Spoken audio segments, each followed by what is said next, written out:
think that for most of us in here, we will see acknowledgement of ET presence in our lifetime? And do you see the technology challenge you put out there could move separately without acknowledgement of an ET presence? A moment ago, I think we already have. I think the mass public already think that we're not alone. Now, so you have to then qualify, when will the elites acknowledge it publicly? Privately, a lot of the elites that I've been able to meet with will acknowledge it. Oh, yes. But then when you say, will you say that publicly? Oh, no, it's the end of my career. Whether they're a professor or a governmental person or a senator. No one wants to be Senator Moonbeam and ridiculed. So I think that the problem really is defining disclosure. And a lot of people say, when is disclosure going to happen? I said, we've done it already. When I started the project, there was only about 25% of the public thought this was real. Now it's 50, 60%. But in terms of, if your metric is the conventional wisdom, mainstream media, mainstream academia, mainstream governmental entities, your guess is as good as mine. And I'm not holding my breath. However, nor should we. We can go forward with this information independent of that. And that is the beauty of the internet, by the way. Because, you know, I can do a program and reach 1 million, 2 million, 5 million people.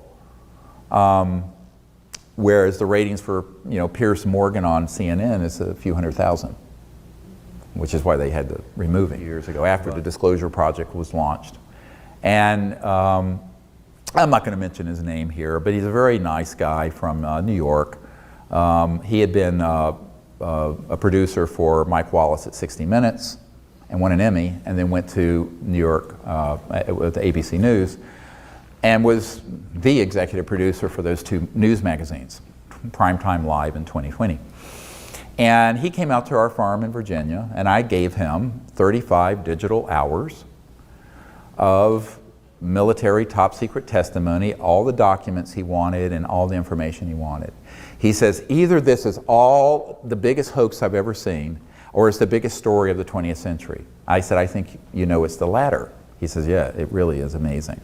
So he went back to New York and then invited me up there, and I saw Sam Donaldson and some other people. And then I got a phone call. Now, before all this happened, I told him, I said, you know, I don't think ABC is going to let you do this.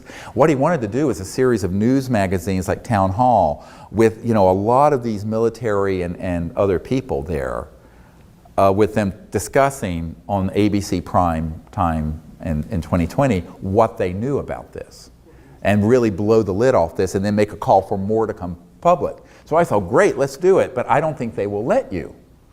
And he says, oh no, I'm the executive producer of this show. So a bit of hubris, okay, and I just smiled and I said, well, let me know how I can help. A couple weeks later, he gives me a call. He says, Dr. Greer, they won't let me do this program. I said, oh, who are they? And he said, Dr. Greer, you know who they are. And that was it. Now, we've stayed in touch periodically since. Same thing with the movie industry, Hollywood. There was a very big producer, multi-billion-dollar guy who's done multi-billion dollars in gross revenues for films. And he sent someone to the 1997 congressional briefings we did that were closed here at the Westin Hotel in Georgetown, where we had all these military, the first sort of wave of these military witnesses who were willing to do this privately. And there were members of this, you know, the chairman of the Government Reform and Oversight Committee, Dan Burton, who issued 1,000 subpoenas on the Monica Lewinsky case, was there. All these people were there. White House people were there. Vice President Al Gore, some of his people. And Pentagon folks. And so he sent, this producer in Hollywood sent his senior person to attend just where nobody would know who she was. And it blew her mind. She went back and she said, this is the real X-Files without the nonsense. So this producer flew me out there, you know, the whole Hollywood two-step limousines, the whole bit. Flies out there, we're meeting at 20th Century Fox in his amazing office. He has a conference room full of people, of writers who've done all these big Oscar-winning movies and Emmy shows.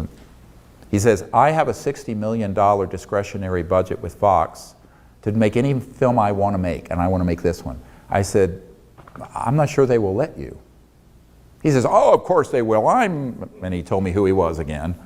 I said, wonderful, glad to hear it. Well, put it together and I'll cooperate in every way I can. All I want to do is get the information out. I don't want a red cent. I'll give you, you know, you can just pick my brain. I'll give you all the data, all you want. And a couple weeks later, he calls and says, well, Dr. Greer, Fox won't let me do this movie.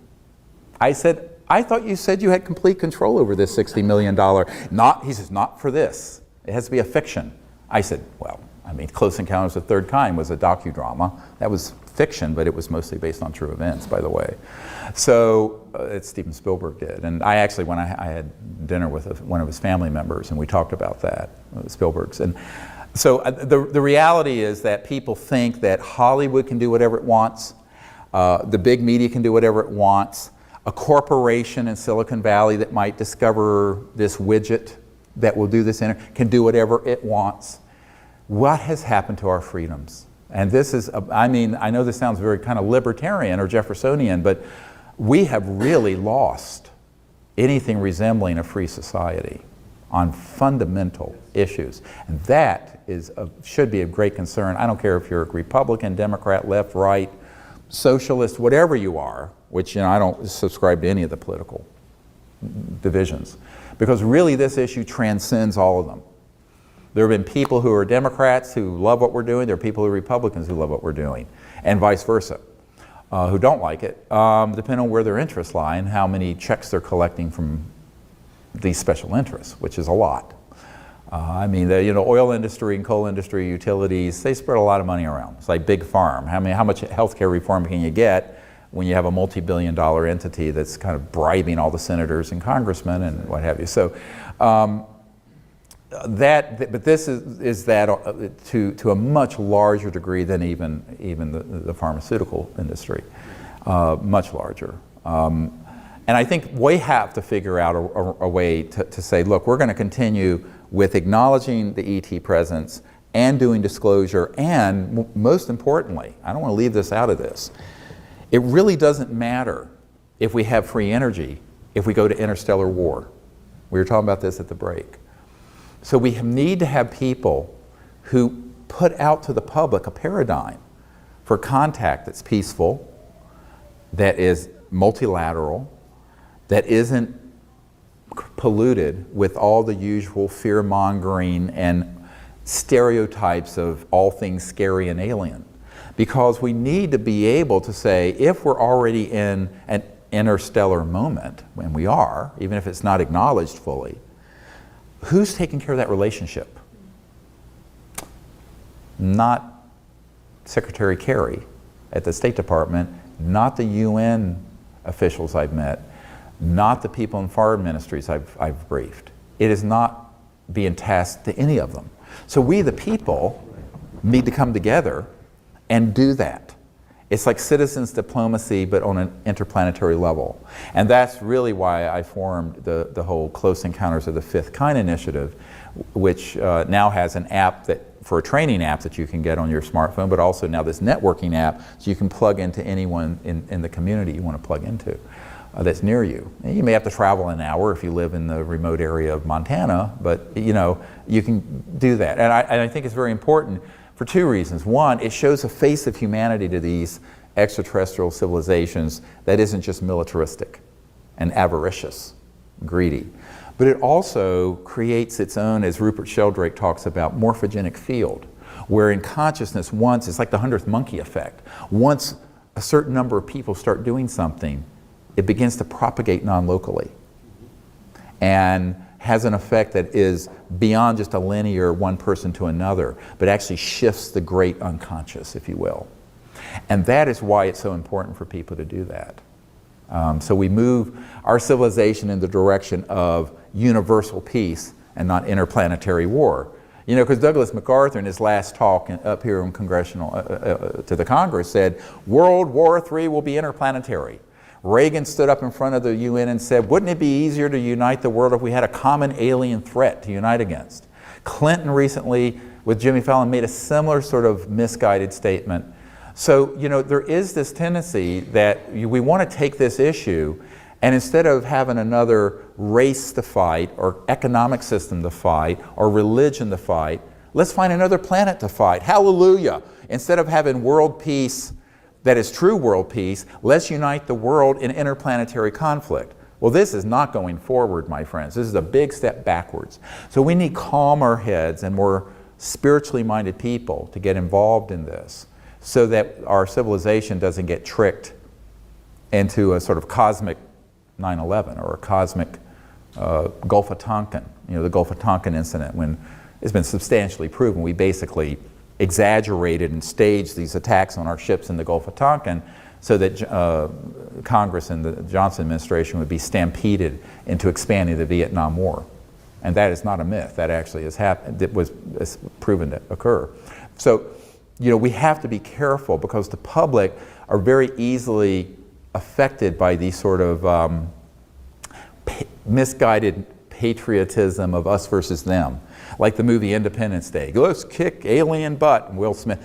You know, and this is the worst outcome. That's actually a worse outcome than if we have these new technologies and the world gets off oil and becomes united, but then we get maneuvered by these Machiavellian manipulators in the intelligence community into an interplanetary conflict. And I think that that's why there are three big projects that I've been focused on. The original one is the Center for the Study of Extraterrestrial Intelligence, whose motto is one universe, one people. Because on the basis of just sentient conscious mind, the deep spiritual aspect of ourselves, we're all one being. But that led to the Disclosure Project because of the near landing event and sighting that happened in Gulf Breeze and Pensacola in the 90s. And now we're at this point of working on the technology. So those three components are really key to what we want to achieve. But the heart of it is really contact.